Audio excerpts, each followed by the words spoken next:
Hello everybody, I am the Chubby Gourmet. If you're new here, welcome to our channel. Welcome to our family. We are an international cooking and traveling channel. And today we're traveling to Korea from our kitchen. Without further ado, let me introduce our meal that we're making today. It is a dish called Bulgogi, very common in Korea. It's like a barbecue beef. The word Bulgogi means fire meat. Not that it's necessarily fiery, spicy, hot, but it's a barbecue, so it's prepared usually hot coals. So the fire cooks the meat. So they call it fire meat or bulgogi. So we're gonna be making some here today. Come on in, let me show you how it's done. If you'd like us to feature foods from your country, please just comment, let me know. I'm easy to talk to. Tell me what you're interested in and we'll do it. And if you like what you see today, please like, comment, and hit the subscribe. And don't forget to slam that notification bell. That way you get notified when we upload a new episode.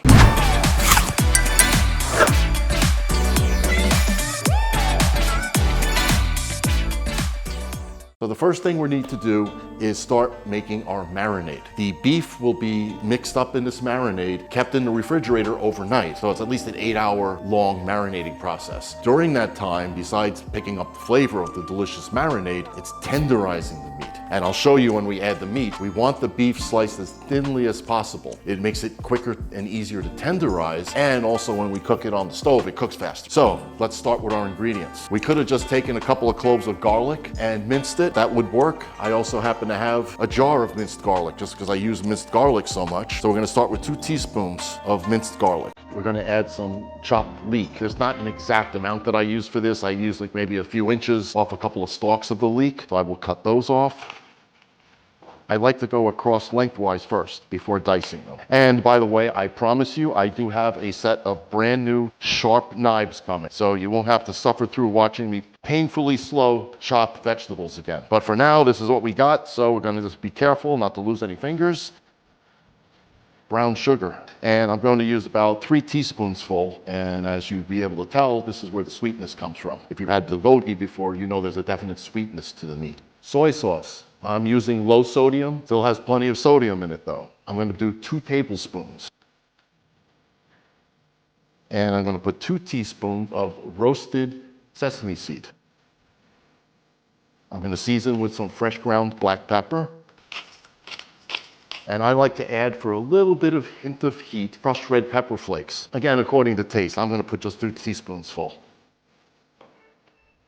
Okay, last and certainly not least, this is important, so pay attention. Asian pear. Why an Asian pear? Why can't I use any other pear? The reason is Asian pears contain an enzyme called calpain. The calpain is best at tenderizing the beef. If you don't have Asian pears, I strongly suggest you do not use Western pears. They have protease, which is a different kind of digestive enzyme, not as potent as calpain. So you're basically wasting your time with a Western pear. You could theoretically use pineapple. That has bromelain, a different enzyme, which does tenderize the meat also, but you probably want to avoid the flavor of pineapple in your bulgogi. Kiwi has actinidin, which is more potent than calpain. So you could use less of a kiwi. So if you don't have Asian pears, but you could get kiwi, you can use kiwi in place of it. You can also use mango. Mango has amylase and other enzymes, not as strong though. And plus you got that mango flavor. I would say Asian pear or kiwi. So what I'm gonna actually do first is I'm just gonna peel this pear and I'm gonna grate it.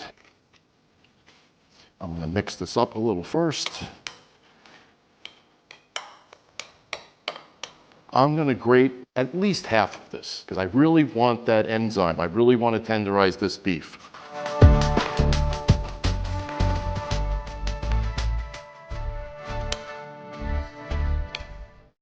Get all that pear juice in there. And because I was so liberal with the pear, I'm gonna put a little bit more of my soy sauce because I went a little overboard. Almost used the whole damn pear. And there is your marinade.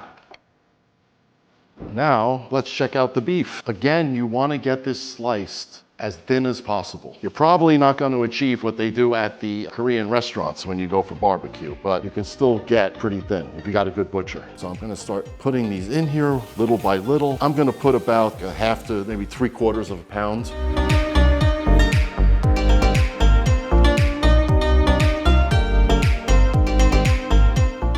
Now, as I mentioned earlier, this goes in the refrigerator overnight. Should be at least an 8-hour marinade in the fridge. Fortunately, I thought ahead, and I did this yesterday. I'm gonna cover it in foil. That's it for the marinade. Now, what the dish is, quite simply, I'm gonna slice up, not dice up, slice up some rings of onion. I'm gonna saute those. I use grapeseed oil. If you watch my show, you see I use a lot of grapeseed oil unless I want a specific flavor, like olive oil if I'm doing an Italian dish, for example. And then I'm gonna put the beef in little by little. There's a lot here to try to do in one shot. It should be done in batches if you got more than like a half pound. So you can cut now if you like. All right, so we're gonna heat up our skillet. We're gonna add some oil to a hot pan. Once it's hot, might take a few moments because it is an electric stove. First thing we're gonna do is just saute some of the onions that I chopped up. Then add the beef little by little. So you can see making bulgogi is not difficult. We're not building a space shuttle. Next week we'll be building a space shuttle. So stay tuned. I'm gonna add a couple tablespoons of grapeseed oil. Then I'm gonna add about half of my onions. Like I said before, we're gonna saute the onions first. And this is probably gonna be a couple of batches. One thing I'm gonna mention is piece by piece of the bulgogi meat, the beef, I'm gonna scrape off. You don't have to be that diligent about it, but I'm scraping off a lot of the marinade, especially the leeks. I'm interested in cooking the meat, not so much the marinade. It's not the end of the world if you leave it on. I just prefer that it's not on there. As I mentioned before, the thinner the meat, the quicker it'll cook. So this is not gonna take that long.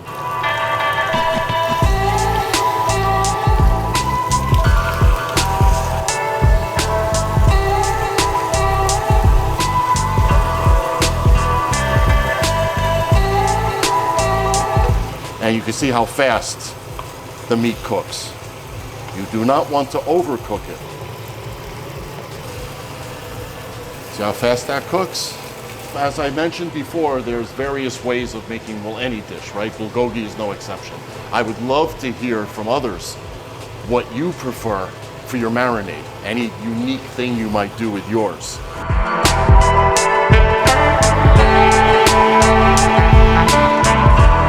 We definitely need rice with this.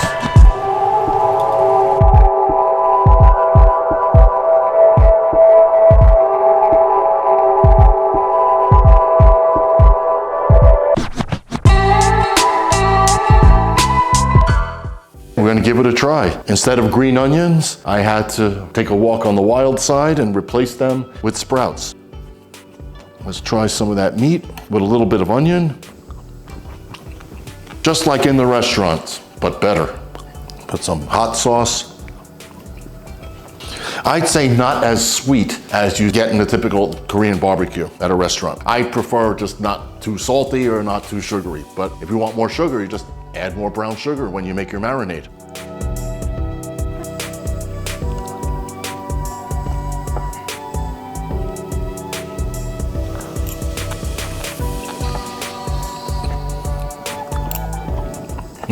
The onion, very good.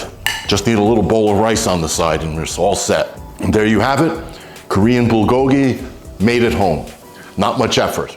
The big amount of time is waiting for the marinade to take effect. And the refrigerator does that for you. It sits there and it just soaks away, tenderizes, flavors the beef, and then the next day, look how quick it takes to fry it up. If you like what you see, as I always say, please like, subscribe, hit that notification bell. And if you have any comments, suggestions, if there's a type of cuisine from another country or another one from Korea, whatever you'd like to see. So until next time, hasta la lasagna.